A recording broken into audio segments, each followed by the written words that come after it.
Hello, everybody, and here we go. All right. So, we're up and running. You know, one of these days I'll figure out the exact delay it takes for YouTube to go live. I don't know when that'll be, but, someday. Someday it'll work out. In the meantime, here we are. Thank you all for joining me. And, yeah, so today we're going to be doing a live reading of My Daughter Left the Nest and Returned an S rank adventurer. This one is a J Novel Club title. I mean, appropriate enough, you see J Novel title up in there. This one, I've been told, like, J Novel Club was like, yeah, it don't go there. Like, as in the creepy, like, daughter becomes romantically involved with her not biological father. Yeah.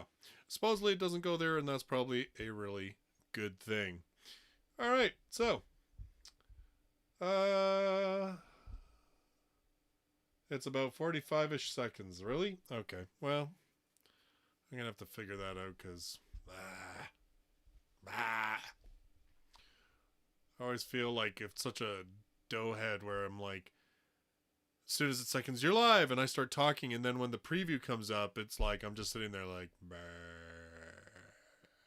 anyway, yeah.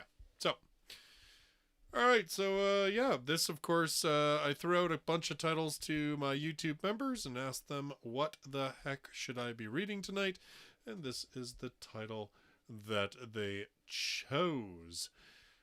Anyway, so this is volume number 1, and something just, oh, great, the blind behind me just fell down, and now you can see the mess of a bookshelf that's behind me, but whatever. Hopefully my big fat head takes up most of that space anyway, so it's all good. It's fine. Everything's fine. I'll have to fix that later. All right, let's get right into it, because apparently I think there's like 22 pages for this preview. Wow. Okay. So, My Daughter Left the Nest and Returned an S-Rank Adventurer, Volume number 1. This one is written by MOJIKAKIYA with illustrations by Toy8. And like I said, it's put out by J Novel Club. If you want to learn more about this or pick up your own copy, because my reading makes you go, I want to read that book, there's links in the description down below. All right. 17 years ago, there were times when his missing right leg would ache. Phantom pain, as they called it. It was the same burning pain as when that black fiend tore it off with its teeth. It had already been 8 years since then, and in that time he had grown weary of its ceaseless torment. It was on one of those days when Belgrieve leaped up before daybreak from the burning sensation in a leg long gone. He held the remaining stump of his thigh for several agonizing minutes, which felt like hours to him, coated in a greasy cold sweat, until the pain finally subsided. Damn it, he sighed, then got out of bed. He couldn't possibly go back to sleep now. Outside the window, a faint sliver of white loomed over the horizon. However, the stars were still out in all their glory, and the meager bit of light on high only made the whole world darker by comparison. He carefully equipped the crude prosthetic he had left beside the bed, tapping it against the floor a few times to make sure it was properly affixed. By now, he could walk without any difficulty. In fact, after the long period of rehabilitation he had gone through, he could even fight with a sword.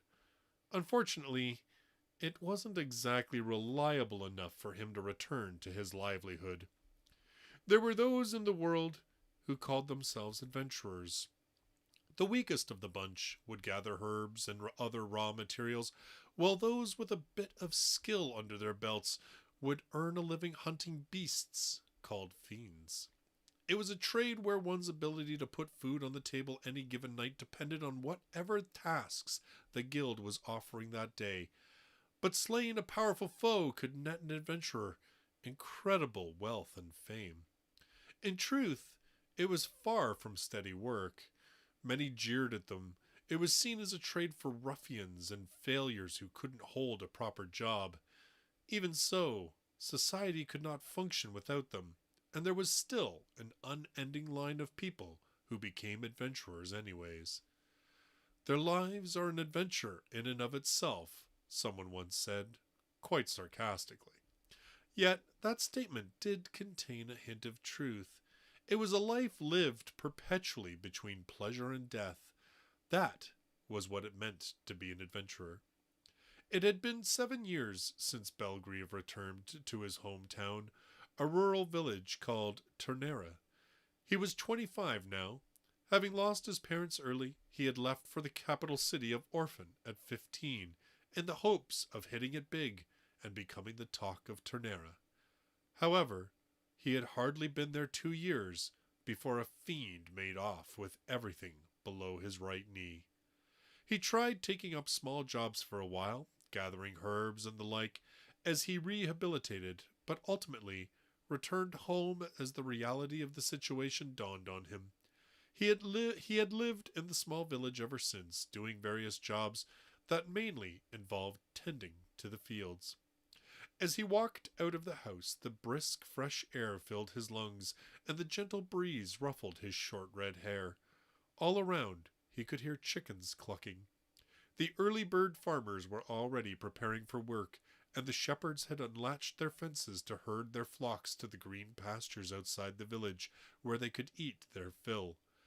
Goats and sheep bleated, boisterously walking as one living mass with sheepdogs energetically racing around them all along the way. Gradually, the world was illuminated by the rays of morning light over the distant mountain range. He hadn't walked far when he came across Carrie, the farmer who was on the way to his fields. They were the same age and had often played together when they were kids. "Hey, Belle," Carrie grinned. "Morning and all that." It bothered him a bit how feminine his nickname was, but Belgrieve had already given up on that front. "Morning, Carrie. Looks like someone's working hard." "You betcha. I was just about to plant some onions. How about lending a hand, eh?" "Gladly, is what I'd like to say, but can it wait until tomorrow? Old Kaya has me booked to gather herbs today." "Nah, just thought I'd ask. But hey, you're pretty busy yourself, aren't you?" "It's nothing, really. Give me a call if there's anything left to do tomorrow." "Ha ha ha. I might just take you up on that. Well, see ya." "Later," Belgrave said, and Carrie made off for the fields.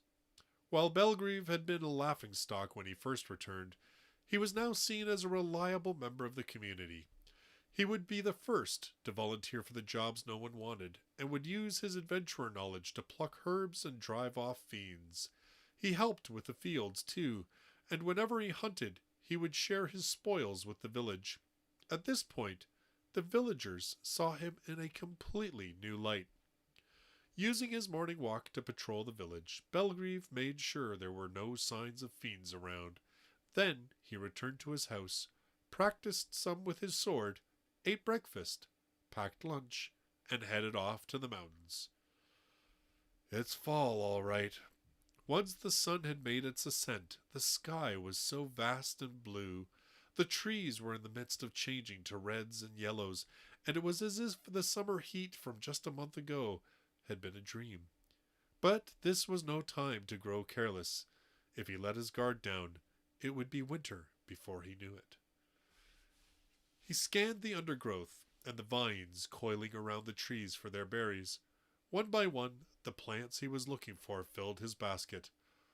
Almia grass, rattan fruit, harvest moon grass. Are the grapes in season yet?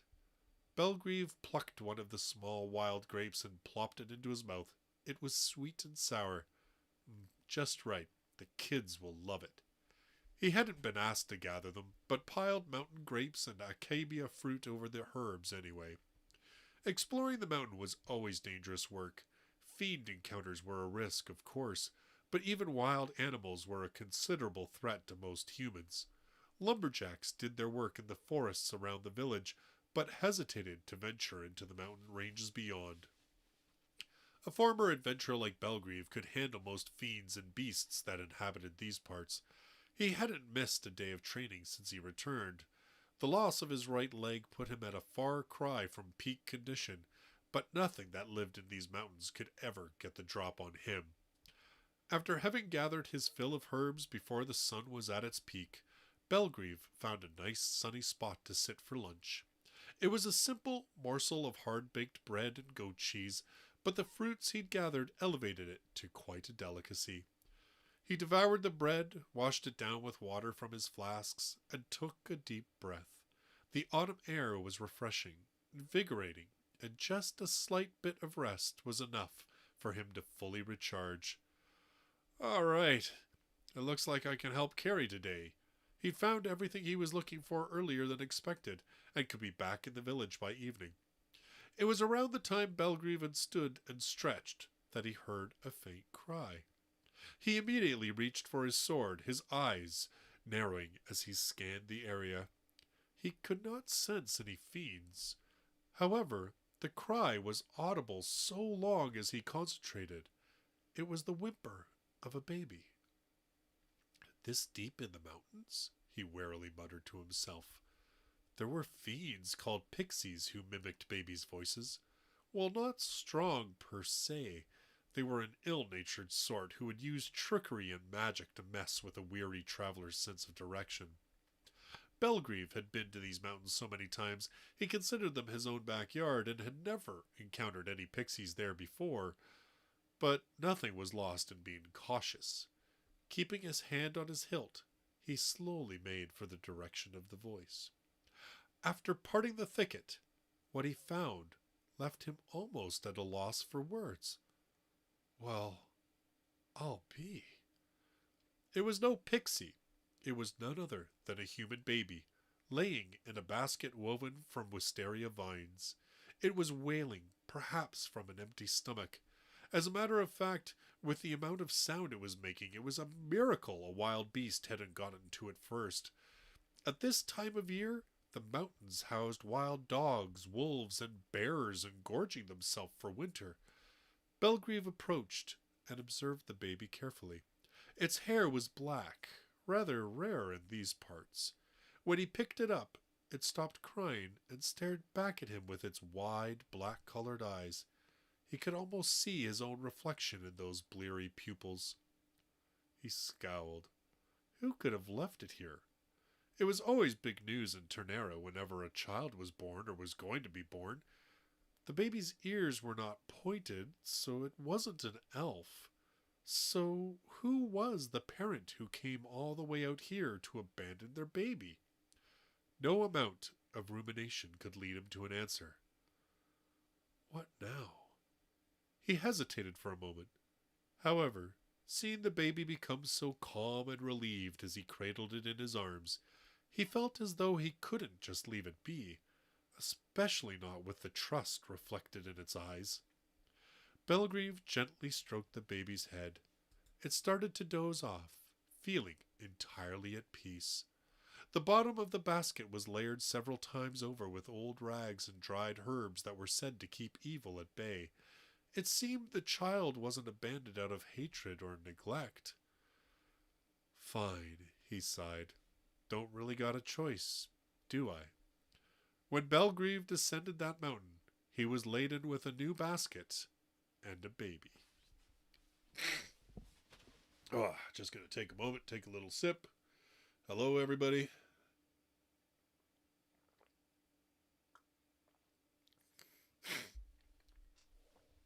All right.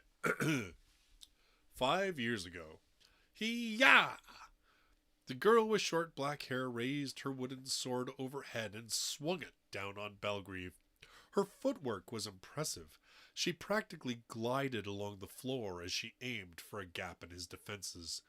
However, Belgrieve nimbly pivoted on his peg leg, avoiding her wooden blade and striking with his own at the girl's head.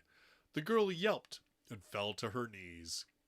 You're falling for the obvious feints, Belgrieve said, tapping his wood sword against his shoulder. Forget the conspicuous openings. Try to predict what your opponent is going to do instead. You seriously hit me. She looked up at Belgrieve with teary eyes. Huh? He winced. Well, I mean, you told me to take it seriously. She held out her arms, a sullen look on her face. Carry me? Jeez, you'll always be a baby, Ange. As Belgrieve lifted her up, the girl gleefully hugged him back. 12 years had passed since he had picked up the baby in the mountains. She had grown into Angeline, a lovely young lady with black hair. Perhaps because she had been raised by a former adventurer, she ultimately came to admire adventurers herself.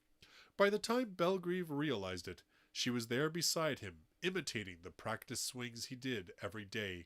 Her form improved rapidly, and she certainly had the talent. In that case, Belgrieve thought, why not?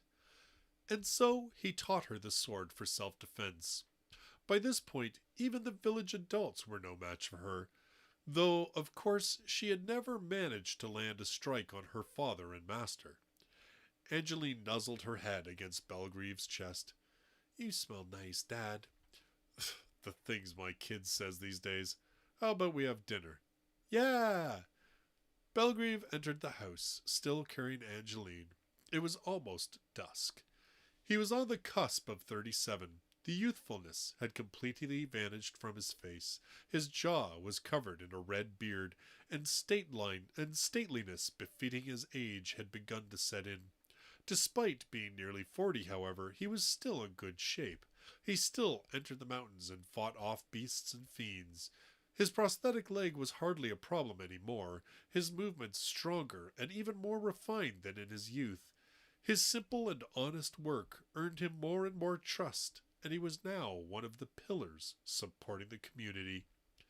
Dinner consisted of a vegetable and salt soup with some small bits of meat, hard bread, and goat cheese, with an abundant platter of Angeline's favorite crowberries for dessert.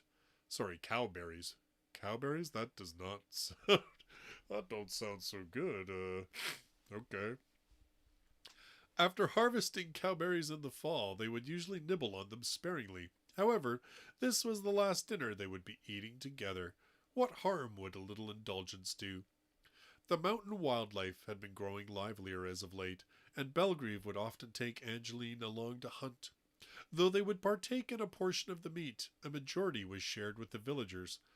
Possibly because of that, the villagers were better nourished than before, and despite the meager livestock they kept, they worked with excellent complexions. On top of getting meat, hunting served as Angeline's special training. If she was ever going to become an adventurer, she would need experience fighting non-human opponents in the hills and valleys. He watched Angeline merrily munching down on her bread across the table. Whenever she wasn't swinging a sword, he could see nothing more than a normal 12-year-old girl. He was disapproving when he first heard she wanted to become an adventurer. However, he had once been adventuring himself, and he understood her desire to venture out and put her skills to the test, rather than wasting them in the middle of nowhere. He wasn't senseless enough to crush her young dreams. That would be tantamount to denying his past self. Even so, to be perfectly honest, he found his daughter adorable and didn't want her to face any danger. He wanted to keep her close enough to dote on. Oh, Dad, that's a bad decision, my friend. After doing his share of thinking, he ultimately reached his answer. He would help her properly make it as an adventurer, however he could. There was no keeping an adventurer out of danger, in which case his best bet was to give her as many useful skills as possible, ensuring she was never treading on thin ice. Additionally, he took care that she didn't get conceited with her own strength, ignoring the struggles of the weak. However, while he managed to impart his skills, Angeline was still a spoiled child. Belgrieve was somewhat worried over whether or not she could make it as an adventurer like that, though he did not mind being depended on. When she badgered him to carry her, he would always end up doing it, feeling his cheeks loosen all the while. His spirit as her teacher always conflicted with his parental love, but the love generally won out. Belgrieve was human, and a father, after all. Thank you for the meal. Yeah. He piled up the tableware, brought it to the sink, and was about to pour a pot of water over it when Angeline tugged on his sleeve. Dad? Yes? I'll do it. No, it's no trouble at all. Daddy could do it. Angeline shook her head. I'll be going to the capital tomorrow. I won't be able to help out any more. After a pause, he relented. I see. Then have at it. Belgrieve ruffled her hair, her eyes narrowing in delight. Then she took his place and began washing dishes. She grew up to be a good girl, Belgrieve thought. He didn't know a thing about raising children. He'd never even had a wife. When he first picked her up, he was anxious over whether he could properly raise a child. But looking at her now, he reassured himself that he wasn't mistaken. Angeline would set off for the capital tomorrow. She had prepared for it bit by bit until there was nothing left to do. Neither of them intended for this to be a lifelong parting, but it would be a parting nonetheless. There would be no getting around the loneliness. However, if they lingered on it too long, it would only make them sadder. Both Belgrieve and Angeline acted as if it was just any other day. The cowberries were the only special thing about it. Time flies, Belgrieve muttered as he watched her clean dishes. She was already 12. Her hair was cut short like a boy's, but her features were girly and cute.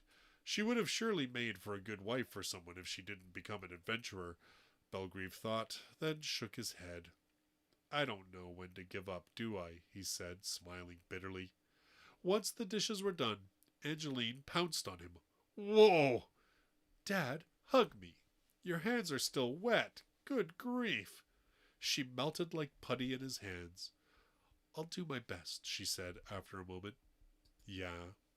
Even if I'm on my own, I'll do my best to become a splendid adventurer who can protect the weak. Yeah. Then I'll land a hit on you one day. I'll look forward to it. He stroked her head as she sat on his lap. What do you do when you get lost in the woods? Look for silverworm grass, the largest petal points north. How do you find water? Follow the scent of devil's dropwort. It only grows near clean water. What do you need to be most careful about when fighting fiends? You have to make sure there aren't any other fiends around. Then make sure you're standing on advantageous terrain. What do you do if you fight someone you can't beat? Run as soon as you can. If you can't, keep running in mind. Secure an escape route, then catch the opponent off guard and run. Good, Belgrieve nodded, satisfied. Surviving is an adventurer's top priority. Never overstep your bounds. I know, I got it. Angeline nodded too, rubbing her cheek against his beard. Nice and prickly. Pfft, the things my kid gets up to. You have an early day tomorrow. How about we call it a night? Dad, he stood and she tugged on his sleeve. Can we sleep together today? Huh? Weren't you training to sleep alone? Meanie. Seeing her stick out her lips and pout, Belgrieve cackled. Just kidding. Come on. Hooray! Angeline gleefully clung to his arm. Give me a moment here. I'm going to duck off camera for a second, because, yeah.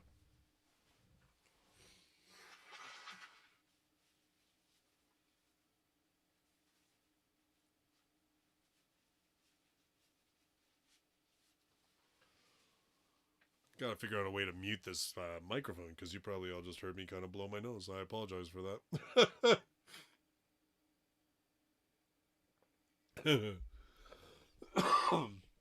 Alright. Chapter 1. The weather was great, despite the early summer sun. Okay, can I just say something like kind of bothers me? I hate it when they name a chapter, like they put it like it's a chapter name and it's literally the first like sentence of the actual chapter. Because in chapter 1, the weather was great despite the early summer sun. The weather was great despite the early summer sun. Like, come on. It was strong, but not yet blinding. The vegetables in the fields took this sunlight in and grew rapidly. Chickens raced around while the shepherds led their dogs to the nearby fields where they had left their sheep and goats to roam. After squatting down to pluck some weeds from the furrow, Belgrieve, with sweat glistening on his brow, stood and stretched out. Ah, so hot. Summer had yet to enter full swing, but it felt much hotter when he moved his body. The sunlight did not help. Before long, Carrie's son Barnes rushed over in a panic. What are you doing, Mr. Bell? Huh? Barnes? Well, as you can see, I'm weeding. No, you're not. Our farmhands can do that. I had time to spare.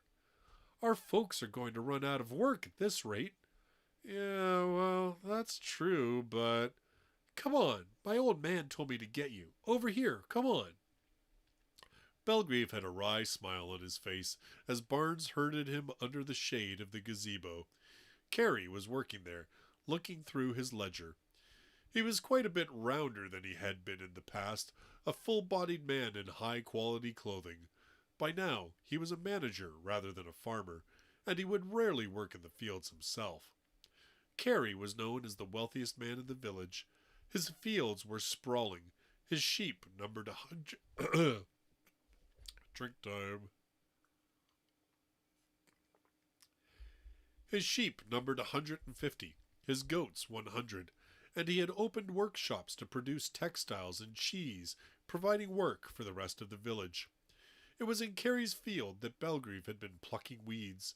He hadn't been hired to do so, but he would often help with other fields when he wasn't busy with his own, and Carrie's was one of them. Carrie grinned when he spotted him. Yo, Bell, let me guess, you were weeding our fields again. Pretty much. I saw it needed tending, so I... Ha ha ha, don't worry about it. But, you know, Bell, you don't got to work the fields anymore, you get me? We'd all gladly chip in to feed one more mouth. Between your work in the mountains and with the fiends, hell, you teach the kids too. We're all grateful. Belgrieve awkwardly scratched his head. I didn't really do it for that. Ha ha ha, that's what I like about you. Oi, Barnes, fetch the wine, would you? Cheese too. His son rushed off. Hey now, you're drinking in the middle of the day? I'm not slacking off. I tried a new process on the cheese. That peddler who dropped by town told me about it. Then what about the wine? Belgrieve asked, looking at the earthenware jug Barnes brought in. It didn't have a label. Labor. Carrie laughed. Truth is, I've been raising a grapevine for some years now. Thought it might be the birth of a new industry here. Wait, you mean on that new plot? Now you're getting it. Carrie chuckled as he poured the glass. The crimson liquid leaped and bounced around the glass. 6 years prior, Carrie had devised a plan to cultivate a patch of wasteland near the village. The soil quality was terrible, and a lizard fiend had appeared in the middle of the process, so many thought the plan had reached an impasse. However, the fiend was dealt with by Belgrieve and Angeline. The wasteland was steadily cleared and cultivated until it had become a splendid field, though Belgrieve never knew it would be for grapes. The wine was a bit too tart, but the flavor was deep and enjoyable. Not bad at all. You think so? Then do you think it'll sell? Belgrieve took another mouthful and swished it around his mouth. It's a bit too sour, but just a little work, and it'll sell fine. Carrie looked quite happy to hear that. That's relief. The grapes are still small, and I've not got a lot of them, but I think I'll plant a few more seedlings this year. Could you help me then? Of course I will. The cheese is pretty good too. Isn't it? Have as much as you want. For a while, the two 40-year-old men munched on cheese and sipped wine across from one another. Then, Carrie spoke up as if it suddenly occurred to him. How's Ange doing? Pardon me.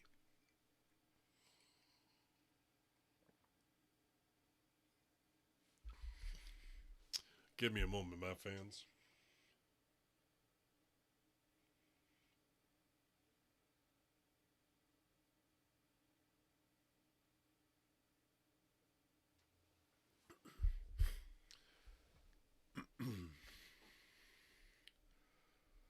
Okay. Sorry about that. Can't say. Haven't heard much this past year. Hey now, you okay with that? Sounds pretty iffy. No news is good news, as they say. I see. You trust her a lot, then. I mean, last year she mentioned that she'd become S rank. Haven't got in another letter since. I'm sure she's busy as all heck. Is S rank something amazing? Yeah, that's the highest in the guild. That abandoned kid, eh? That's really something. Yeah, I'm proud to be her father. It had been 5 years since Angeline left for the capital city of Orphan. Belgrieve was about to turn 42. While Carrie had grown fat, his own body had firmed up instead, and his muscular build did not give off the slightest sign of age getting to him. However, the wrinkles in his face were deeper, his hair had grown out, and he now bundled it in the back. His red beard and mustache grew thicker each year. Barnes shambled up to them in a hurry. The caravan's here, Pops. Also, there's a letter for Mr. Bell. It's from Ange. Oh, that's wonderful. Good timing, eh, Bell? Almost like they planned it. Belgrieve took the letter with a wry smile and broke the seal. Carrie and Barnes anxiously watched him read it to himself. I see. I see. What did she say? How is she? She doing well? Belgrieve lifted his face with a grin.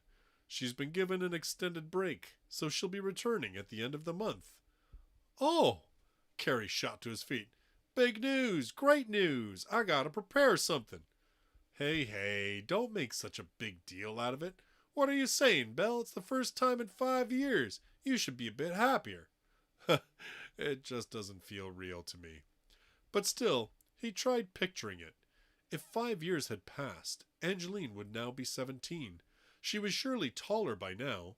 What about her short hair? Had her face grown a little more adult-like? Did she have a boyfriend now? He had always enjoyed watching how all of the village's children grew, but even more so his own daughter. Then it was, indeed, cause for celebration. Once the joy had hit him, Belgrieve filled his glass again and held it high.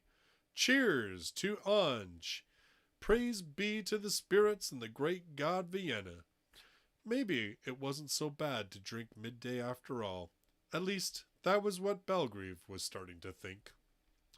In the city of Orphan, at the counter of an adventurer's guild at a downtown street corner, a black-haired girl was laying her anger bare. The lady running the desk was pale, quivering. The building was filled to the brim with adventurers, yet every one of them seemed on edge, silent with stifled breath. The black-haired girl was also an adventurer, wearing light armor for mobility and bearing a sword at her side.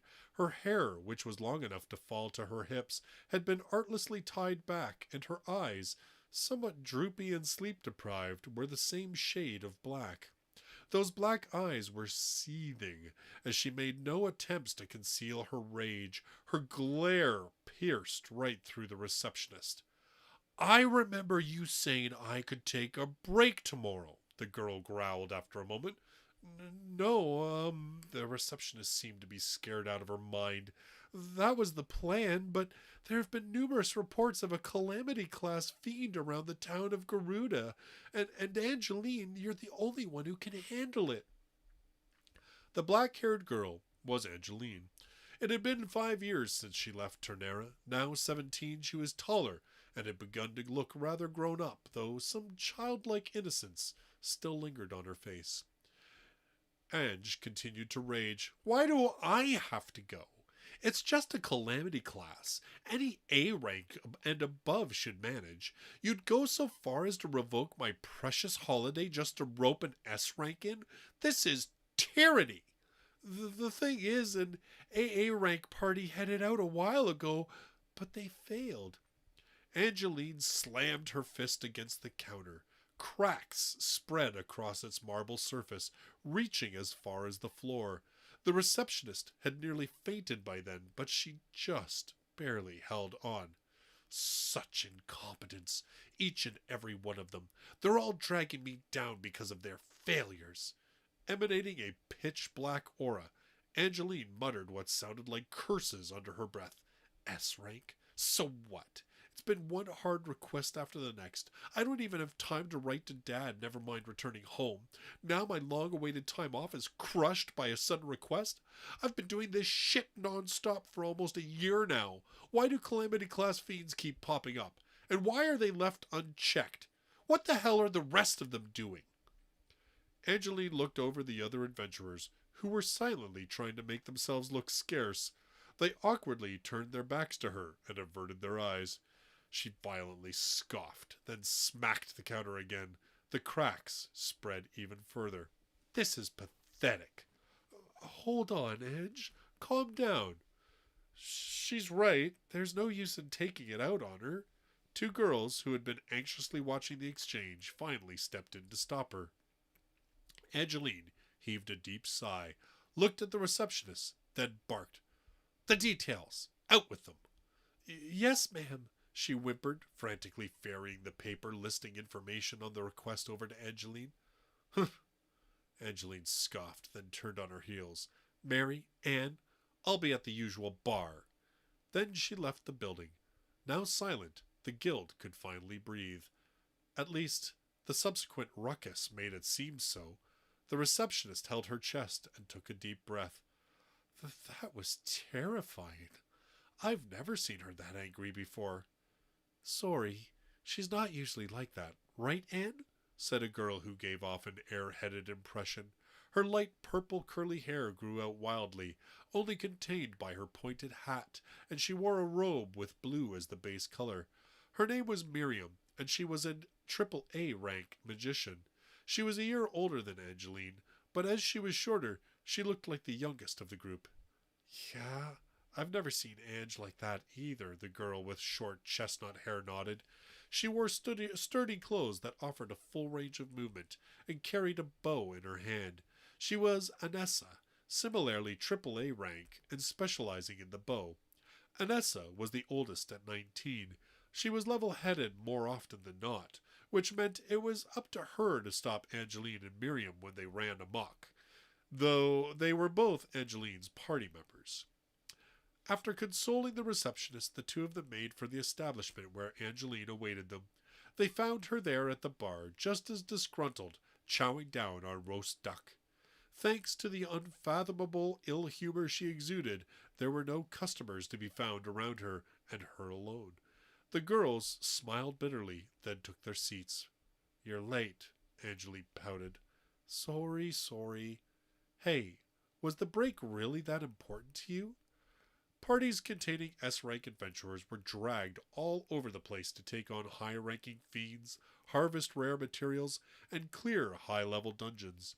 Adventurers were generally thought to be freer, practically self-employed even, and they took jobs and vacations on their own schedule. However, this was not the case for S-ranks. There were fiends that only the higher ranks could deal with. Fiends came with their own ranking system.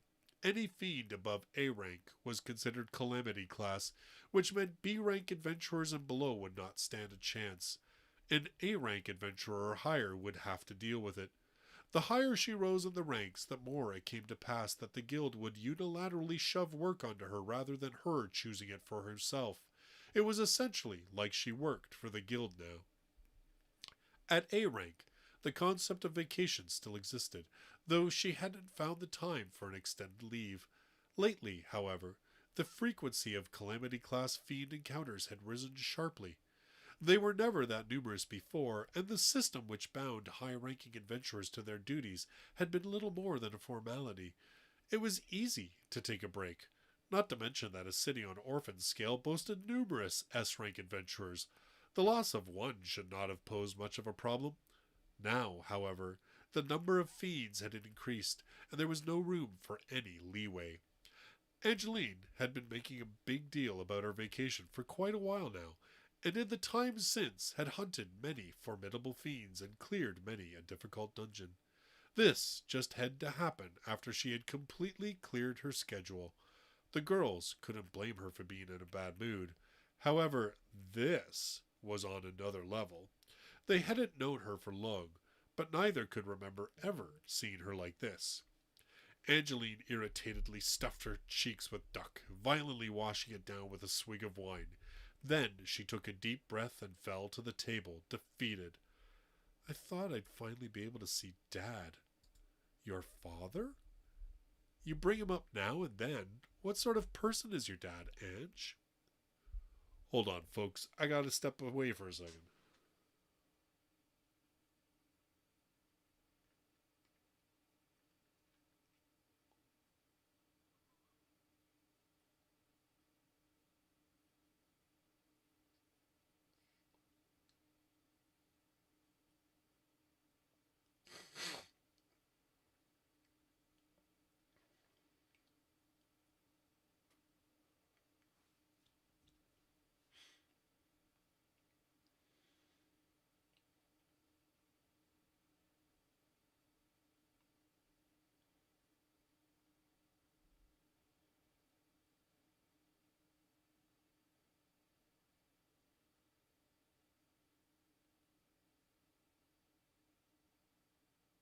Sorry, guys.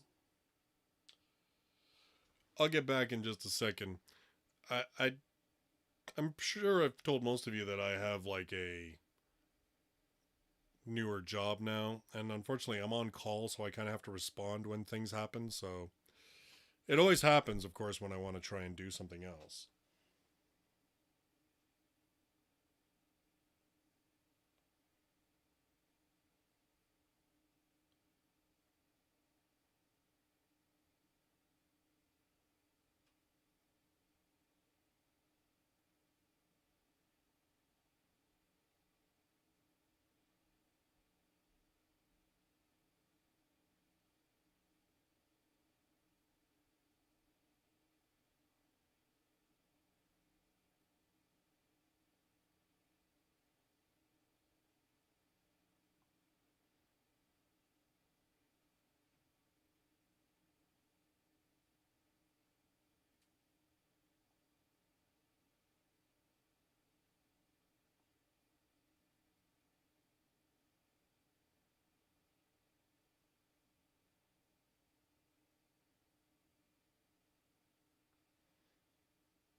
All right, sorry about that.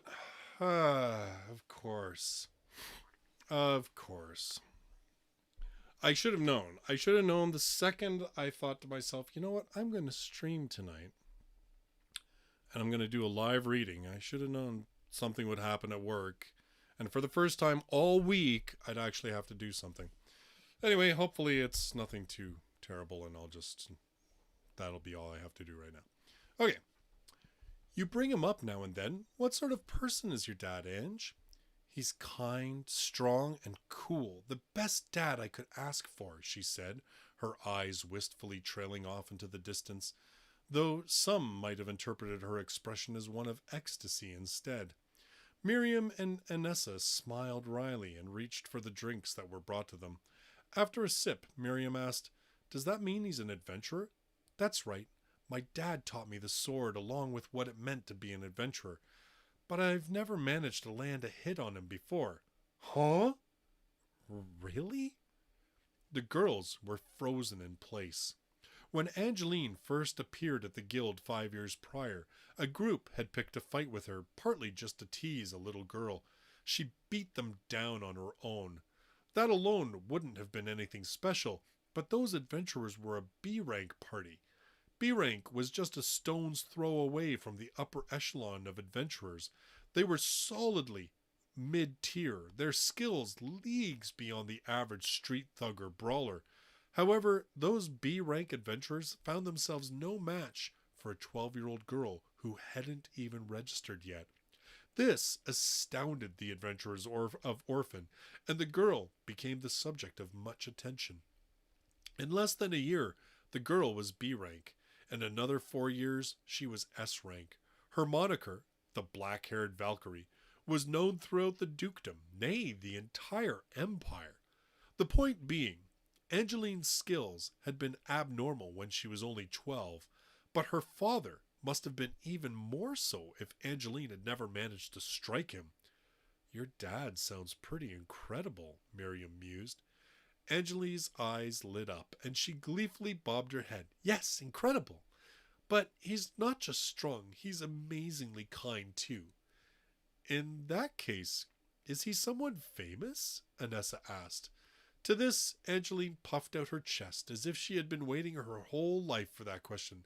That's right, the man whose face can silence crying children, the Red Ogre Belgrieve. That's my father. Oh, I see. Uh-huh. Who? Both Miriam and Anessa thought, but Angeline sounded so proud they hesitated to say they didn't know of him. They both concluded that he had to be someone famous, and they had just never heard of him. After all, there were skilled fighters famous in other countries who were unknown in the dukedom. However, and this went without saying, Angeline was telling a complete fabrication, though in truth she herself was incredibly serious about it and didn't see it as such. Monikers sprang up when adventurers performed great feats and were earned from those around them. Having retired at E rank, Belgrieve had never had a moniker. However, as she saw her father's red hair and the spirit with which he swung his sword, Angeline arbitrarily came to the conclusion that he would have been called the Red Ogre, no matter what. In short, her father was so strong and kind that she simply could not accept the fact that no one knew him or that he was wasting his skills in the countryside. This was a misplaced display of filial piety. Now that bragging about her father had restored a bit of her mood, Angeline unfolded the request form. Garuda Village, Miriam muttered as she looked at the map. That's 3 days by carriage. Yes, and a wyvern to boot. That's a pain. What's the plan, Ange? The second she looked at Angeline, Anessa inadvertently swallowed her breath. Angeline was glaring at the picture of the wyvern, her expression the spitting image of a demon from the deepest pits of hell. So you're the one who ruined my vacation. Unforgivable. I'll mince you and feed you to the pigs. Letting off the pitch-black aura again, Angeline gallantly stood once more. Off we go. It's just a flying lizard. We'll blast it straight out of the sky. Her two companions could do little but wordlessly nod. A week later, the wyvern fiend that had terrorized the town of Garuda was instantly beheaded by a black-haired adventurer who appeared like a bolt from the blue. That's the end of that preview. Oh, man, that's, honestly, that one's not too bad. I'm kind of okay with that one. Like, I gotta say. All right. Okay, so we'll just expand the window a little bit here. All right. So, what do you guys think? And you know what? Hold on a second. I got other stuff going on here.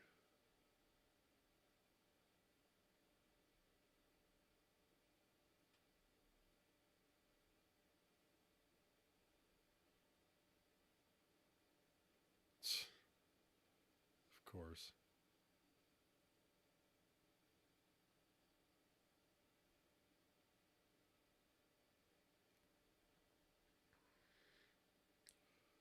Sorry, I have to send another email. How rude. How rude that they expect me to do things when I'm not working. Management, I tell you. It's sometimes you're just like, meh.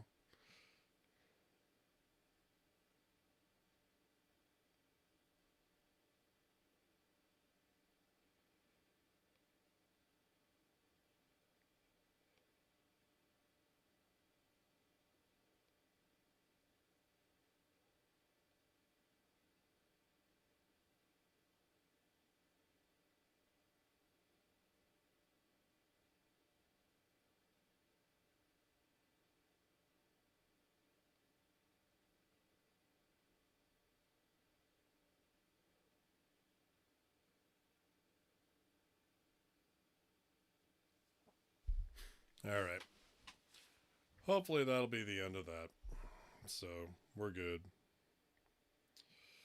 We should be good.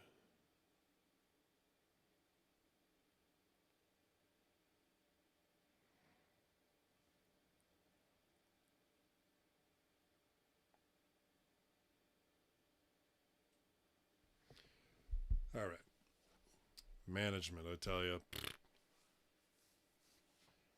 You get 2 days off a week, and you're still working. All right, so now I was like sitting here reading, and I was ignoring the chat. So what's going on in the chat here, guys? What's going on? All right. Yeah, I know.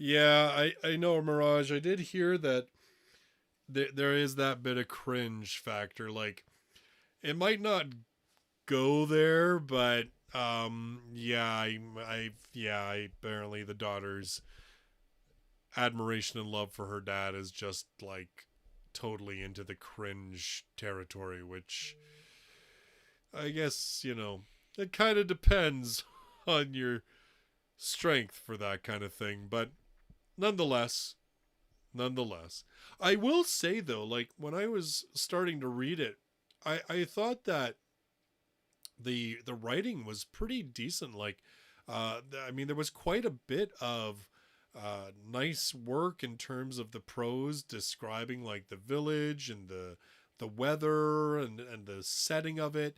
Uh, very often you find a lot of light novels don't really go that deep into those kind of things. Uh, Also, I would kind of say that for me, the fact that the book is written in third person, I like that. I've said it before that I'm a bit of more of a sucker for third person. I enjoy third person. I find that it's probably the perspective I like to read most. It's the perspective that I typically write in.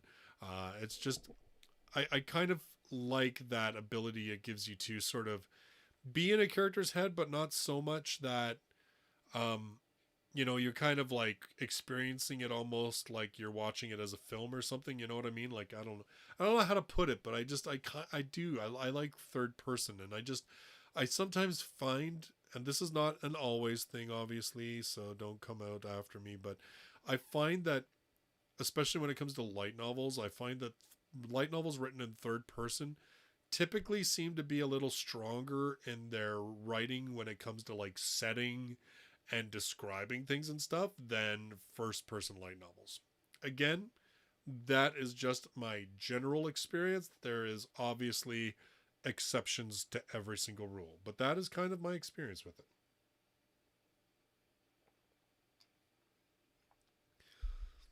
All right, so that is the first well, I mean, on Bookwalker there it said 22 pages, but I don't know if that's legit or not. But, it said 22 pages. So that's the first about 20 pages or so of My Daughter Left Home and Became an S-Ranked Adventurer.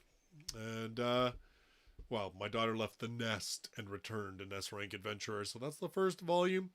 Uh, I know that the second volume is up for sale. I don't think it's come out yet. I think it was just put up for pre-order. But in any case, again, if you want to check this one out, links are in the description down below. And yeah, there we go. I'm going to try and do one of these every single week from now on. And, just going back to the YouTube members, asking them what they want me to check out. So I did J Novel Club. Last time I did a book from Cross Infinite World. This week I'm doing J Novel Club. Maybe I'll do another Cross Infinite World next time. And we can maybe check out some of their stuff together.